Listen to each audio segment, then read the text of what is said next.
IIT JEE में past में पूछे गए कंटिन्यूटी के इस क्वेश्चन को देखते हैं।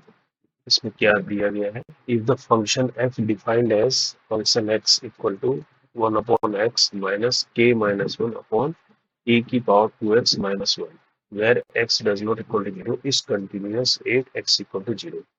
यानी ये क्या बोल रहा है, क्वेश्चन बोल रहा है कि फंक्शन क्या डिफाइंड है ना, एज ए फंक्शन एक्स की फॉर्म में जो है फंक्शन क्या डिफाइंड है और कंटिन्यूअस है 8x इक्वल टू 0 पर। इसका मीनिंग ये है कि फंक्शन जो है x टेंड्स टू 0 पर जो है इसकी लिमिट क्या है, कंसिडर होनी चाहिए, मतलब एग्जिस्ट करनी चाहिए। मतलब सीधी सी बात इसमें ये है कि अगर x इक्वल टू 0 पर कोई भी फंक्शन अगर कंटिन्यूअस होता है ना, मान लीजिए x इक्वल टू 0 है, यहाँ पर अगर कोई फंक्शन x अगर कंटिन्यूअस है तो इसका मतलब फंक्शन x क्या होना चाहिए, लिमिट x टेंड्स टू 0 पर एग्जिस्ट करना चाहिए, कुछ कुछ इसकी वैल्यू आनी चाहिए। यही चीज यहाँ पर हम समझ रहे हैं। यहाँ पर ये बोल रहा है हमें फंक्शन x क्या दिया हुआ है, ये दिया हुआ है 1/x minus a minus 1 numerator में है इसके, और डिनोमिनेटर में पूरा है e की पावर 2x माइनस 1 है। इस तरह का फंक्शन x है। ये फंक्शन x अगर एग्जिस्ट कर रहा है तो हम ये बोल सकते हैं कि लिमिट x टेंड्स टू 0 पर ये फंक्शन एग्जिस्ट करना चाहिए, तो हम इसको ऐसे बना सकते हैं 1/x k minus 1 upon e की पावर 2x माइनस 1। कहने का मतलब हमको इसको लिमिट x टेंड्स टू 0 के लिए सोल्व करना है ना, इसकी वैल्यू आनी चाहिए। और उस केस में इस k की वैल्यू क्या होगी, फंक्शन 0 की क्या वैल्यू है, ये पेयर हमको पता करना। तो ये इस तरह से है। अब देखो इस क्वेश्चन को लिमिट को करने के लिए क्या है, अभी तो ये 1/0 क्योंकि इनफाइनाइट आ जाएगा यहाँ पर भी, है ना। तो हम इसको थोड़ा सा अगर इस तरह से लिखते हैं, इसको लिमिट x टेंड्स टू 0 को अगर हम इसको एलसीएम ले लेते हैं नीचे, तो यहाँ पर आ जाएगा e2x माइनस 1, यहाँ माइनस के साथ हो जाएगा x एलसीएम x, है ना, k और प्लस क्या हो जाएगा x, ऐसा हो जाएगा नहीं हो जाएगा। अगर मैं इसको एलसीएम लेता हूँ ऐसा x इंटू e की पावर x माइनस 1 लेता हूँ, समझ रहे, ये यहाँ चला जाएगा और x यहाँ चला जाएगा, माइनस प्लस हो गया।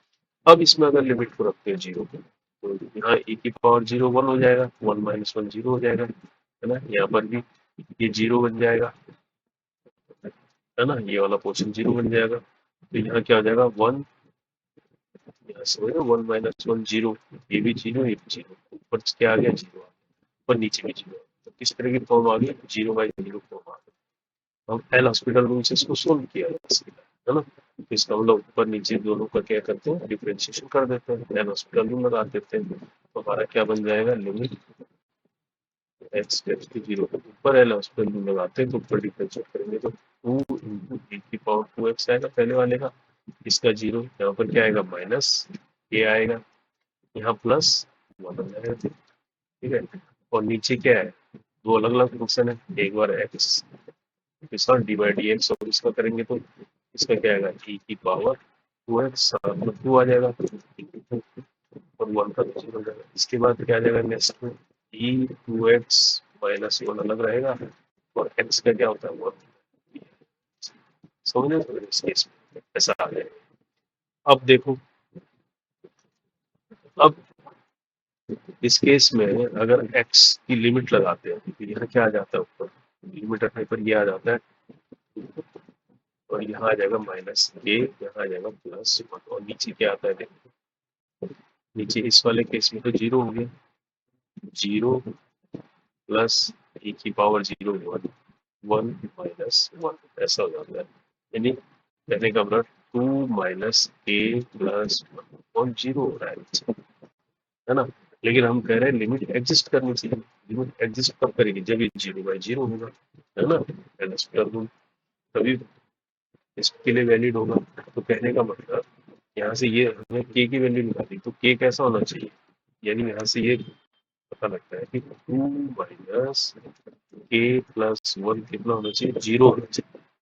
यहाँ से देखो 2 प्लस 2 माइनस k प्लस 1 कैसा होना चाहिए, 0 होना चाहिए। तो हमें यहाँ से क्या पता लग रहा है, 2 प्लस 1 क्या हो गया 3, 3 माइनस k इक्वल टू 0 होना चाहिए। इसका मतलब k की वैल्यू क्या होनी चाहिए, 3 होनी चाहिए। इधर आगे k मस्ट बी तो k3 होगा तो ये क्या होगा, 0/0 हो जाएगा नहीं हो जाएगा।